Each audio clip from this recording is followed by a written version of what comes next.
Hey folks, I'm building myself a nice little TTR250.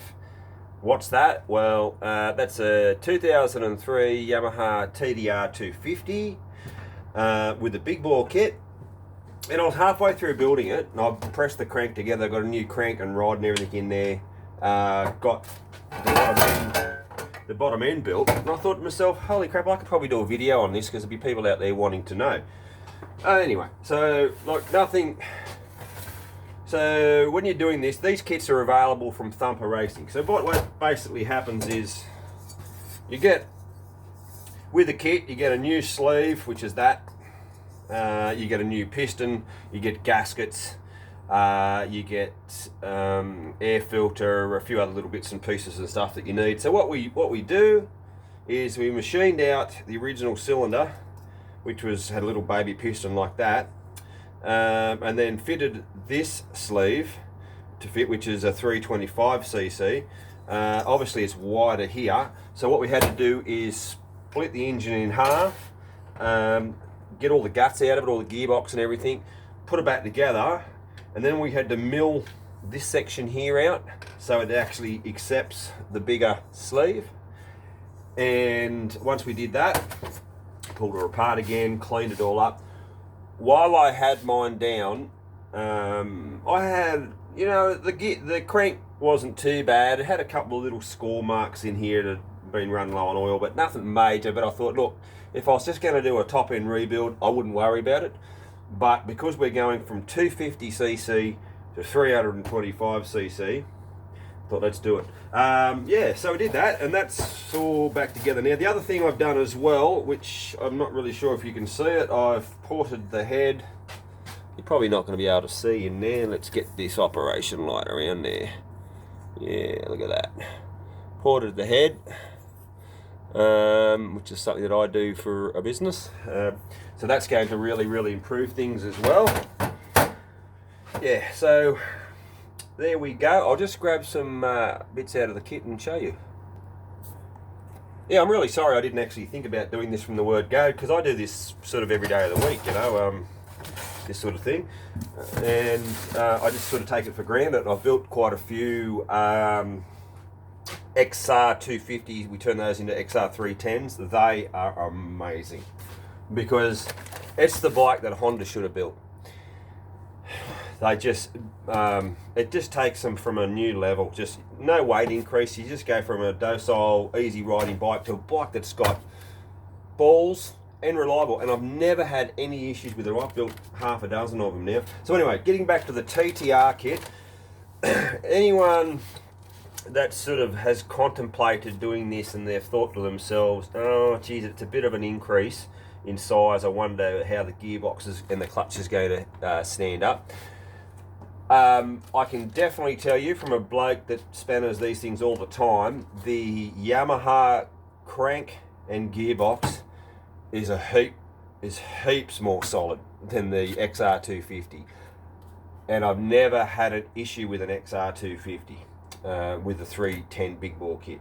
So I mean, yeah, this is going to have 15 more cc's, and I've never had an issue with these as well. But they're just bigger.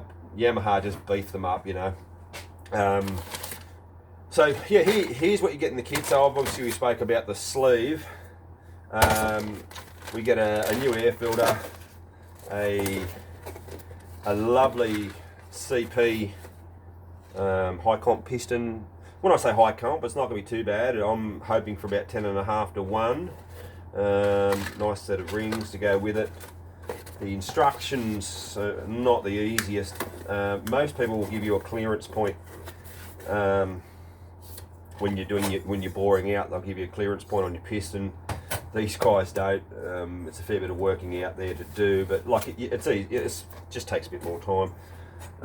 Yeah. So what else do they give you in the kit? They give you heavy duty clutch springs, which trust me, you're going to need those. Obviously your pin and your circlips for your piston. You get a base gasket, you get a stator cover gasket, you get an oil pump gasket, and a clutch cover gasket, and obviously a custom made head gasket. Now, I'm really impressed. They gave us OEM stuff, which is great. And also, I've used Cometic head gaskets and gasket kits on a lot of motocross bikes over the years. They're fine. It's good quality stuff. So for my build, I've also opted for an additional, I'm putting a brand new cam chain in it because this bike, I bought this a couple of years back and it's done a lot of work.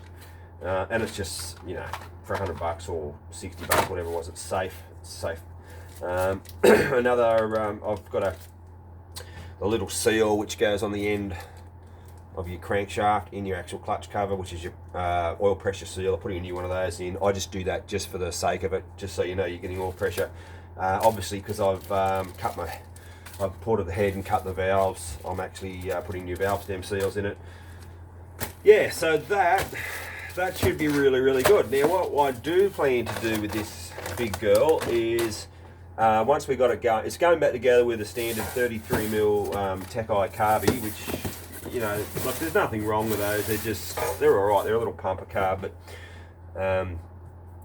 once I've sort of done, you know, a couple of 100 Ks and just loosened it up a little bit, I'm actually going to put either a 37mm Cayenne pumper out of a CRF250 or something similar to that, or maybe a little 33mm Mikuni pumper, depending on what I want to do there. Because I've got a Pro Circuit exhaust for it. I've got a TTR's only short header pipe, which actually, I must admit, this header pipe, they say can give you 2.5 horsepower increase just from bolting that on. And, you know, as a bike mechanic, I've just thought, bullshit, no way. Anyway, so I bought one, and I just put it onto my tired motor. And I could definitely feel an increase. It was good. So it's TTRs only, and it's the short header, or shorty they call it. So that made a big difference. Yeah, so I'm going to call it quits for tonight, and I'm going to go and have something to eat, and then maybe tomorrow night I might come back and post part 2 of the TTR build. So for anyone that's contemplating it, if you know how to split a motor in half and build a motor, you'll be fine, with the exception of some machine work on your cases and some machine work on your cylinder as well. You can, you know, farm that out to to many people. If it's a keeper for yourself, I would definitely recommend just doing your valves while you're at it, just so you don't have to pull it down, because these big girls, they just go forever, you know what I mean? Like, you don't have to, they're not like a modern CRF or something where you do 50 hours and you got to pull them apart. These big girls just go for years and years and years. So do it all properly and go from there. So yeah. Oh, and the other thing as well is I put an engine seal kit all the way through it, because nothing shits me more than when you do a brand new motor and they leak oil out, you know, out your main shaft seal, or you leave a seal. So that's where we're up to. And I'm sorry I didn't sort of start it earlier, but like I said, it's pretty basic, the bottom end build, with the exception of the cases. I've heard some guys on forums and things that have done these, and they've just put tape and everything over they've left the bearings in the engine cases, and then I've actually even heard of people putting plasticine over them, which is, you know, I guess that'd work.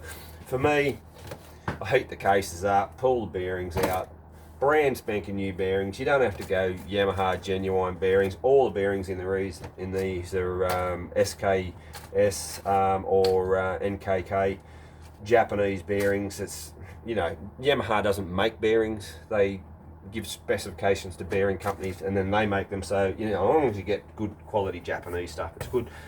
Bang, hot wash your cases, put them back together, and away you go. So anyway, there we go. That's the big TTR325 build part 1, I guess. And we'll come back tomorrow night after dinner and see how we go for a bit more. See ya.